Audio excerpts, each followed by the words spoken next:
ابھی حال ہی میں دھرو راٹھی نے ایک ویڈیو بنائی جس میں اس نے بولا کہ چاند کے 2 ٹکڑے کرنا محض ایک جادو تھا۔ اس کو ایک بھائی نے کرارا جواب دیا ہے، دیکھیے۔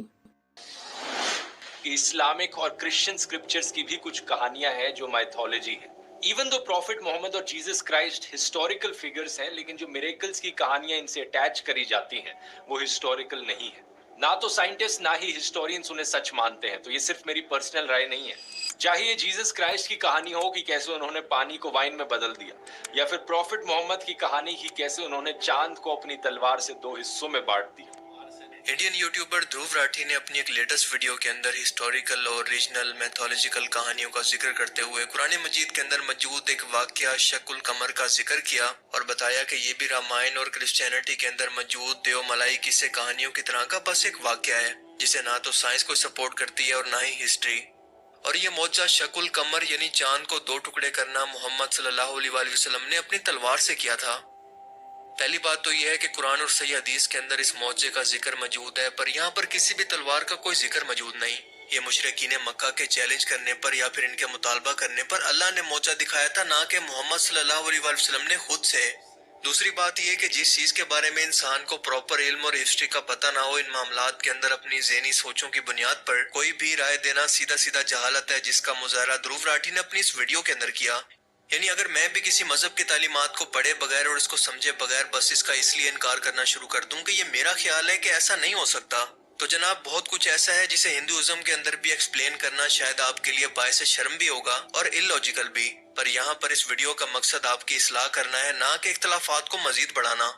آپ کے یہ الفاظ سیدھا سیدھا قرآن کریم کی آیات کا انکار ہے، اور مذہب کسی بھی شخص کے لیے سب سے سینسٹیو معاملہ ہوا کرتا ہے۔ سو اپنے گمان یا خود کی کم علمی کی وجہ سے مذہب جیسے معاملات پر اپنی رائے دینے سے پہلے اس کی باقاعدہ تحقیق کر لیا کریں۔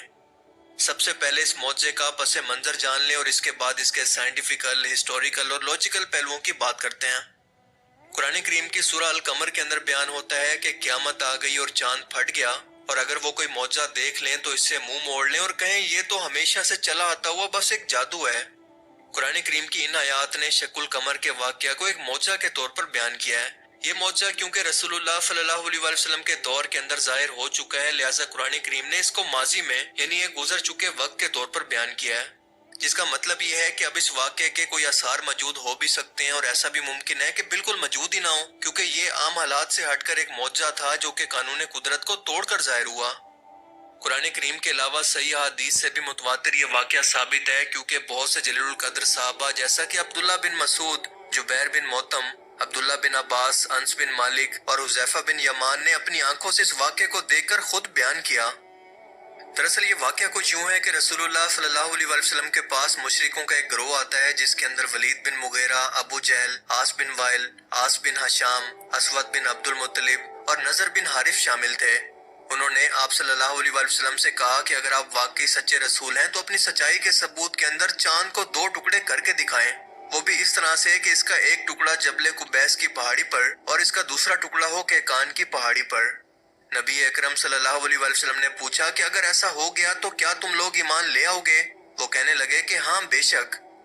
یہ 14ویں کی رات تھی اور چاند آسمان پر پورے آب و تاب کے ساتھ جگمگا رہا تھا۔ نبی کریم صلی اللہ علیہ وآلہ وسلم نے اللہ تعالیٰ سے دعا کی کہ یا اللہ ان مشرکوں کا سوال پورا فرما دے۔ اس کے بعد آپ نے انگلی سے اشارہ کیا تو چاند اسی طرح سے 2 ٹکڑے ہو گیا جس طرح سے کافروں نے کہا تھا۔ نبی اکرم صلی اللہ علیہ وآلہ وسلم نے اس واقعے کے بعد فرمایا کہ اے ارقم اور ابو سلمہ اس بات پر گواہ رہنا۔ مگر یہ مشرکین مکہ اس معجزے کو دیکھ کر بھی اس پر ایمان نہ لائے، کیونکہ ان کی عقلوں پر پردہ پڑ چکا تھا، بلکہ وہ کہنے لگے کہ محمد نے ہم پر جادو کر دیا تھا، اسی لیے ہمیں یہ سب کچھ دکھنے لگا۔ اور ایسا ان لوگوں نے اس لیے کہا کیونکہ جادو نظر کے دھوکے کا نام ہے اور معجزہ حقیقت کے اندر چیزوں کو بدلنے کا۔ مثال کے طور پر فرعون مصر کے دربار کے اندر موجود جادوگروں نے جب اپنی رسیاں سامنے ڈالی تو وہ جادو سے دربار کے اندر موجود لوگوں کو سانپ دکھنے لگی، جبکہ موسیٰ علیہ السلام نے جب اپنے عصا مبارک کو زمین پر ڈالا تو وہ ایک بہت بڑا افتتاح بن کر ان تمام سانپوں کو نگل گیا۔ اب یہ جادوگر جو کہ اپنے فن کے اندر یا پھر جادو کے اندر ماہر تھے، وہ اس بات کو جان گئے کہ یہ کوئی جادو نہیں ہے بلکہ یہ معجزہ ہے، کیونکہ یہ سب کچھ حقیقت کے اندر ہو رہا ہے، نہ کہ نظر کے دھوکے سے۔ صحابی کہتے ہیں کہ ہم جانتے ہیں کہ اتنا غیر معمولی واقعہ جو کہ معجزہ تھا لیکن مشرکین مکہ کے لیے ایک جادو، اسے یقیناً باقی دنیا کے لوگوں نے بھی پوری دنیا کے اندر دیکھا ہوگا، یا پھر شاید کچھ لوگوں نے، کیونکہ پوری دنیا کے لوگ تو چاند پر نظریں جمائے نہیں بیٹھے ہوں گے۔ ہم لوگوں نے اس بات کو کنفرم کرنے کے لیے ان لوگوں سے اس کے متعلق پوچھا جو کہ قافلہ لے کر اس وقت دوسرے ملکوں کے اندر گئے ہوئے تھے۔ ان سب لوگوں نے تصدیق کی کہ ہاں، ہم نے بھی یہ معجزہ خود اپنی آنکھوں سے دیکھا تھا کہ چاند ٹوٹ کر 2 حصوں کے اندر تقسیم ہوا اور پھر واپس ایسے ہی مل گیا۔ اب اس دور میں کیونکہ کوئی سی سی ٹی وی کیمرہ موجود نہیں تھا، نہ انٹرنیٹ، نہ لائیو براڈ کاسٹ کا سسٹم جسے آج ثبوت کے طور پر پیش کیا جا سکے، لہٰذا آج بھی جیسے ہم آج کسی واقعے کے رونما ہونے کے بعد وہاں موقع پر موجود عینی شاہدین یا پھر اپنی آنکھوں سے اس واقعے کو دیکھنے والے لوگوں سے اس کے متعلق رائے لے کر اسے سب سے زیادہ اتھینٹک سمجھتے ہیں کہ یہ لوگ سب سے بہتر جانتے ہوں گے کہ یہ واقعہ کیسے اور کس طرح سے پیش آیا۔ بالکل اسی طرح سے جو لوگ اس واقعے پر موقع پر موجود تھے، انہی کی روایات کو ہم سب سے اتھینٹک اور حتمی مان سکتے ہیں، اور ان تمام روایات کے اندر بالکل ایک جیسے واقعے کا ذکر موجود ہے۔ اسی لیے تاریخی طور پر ہم مجبور ہیں کہ انہی عینی شاہدین کی گواہی کو تسلیم کریں، اور اگر ہم ایسا نہیں کرتے تو جو شخص اس معجزہ کا انکار کرتا ہے وہ خود کوئی تاریخی حوالہ پیش کرے کہ میں اس بنیاد پر اس کو ٹھیک نہیں سمجھتا، یہ دعویٰ تاریخی طور پر اس کو غلط ثابت کرنا ہے۔ آئی ہوپ کہ اس ویڈیو سے ہمارے سب کے اور غیر مسلم بھائیوں کے بھی بہت سارے ڈاؤٹس کلیئر ہو گئے ہوں گے اور اچھے سے کلیریفائی ہو گیا ہوگا۔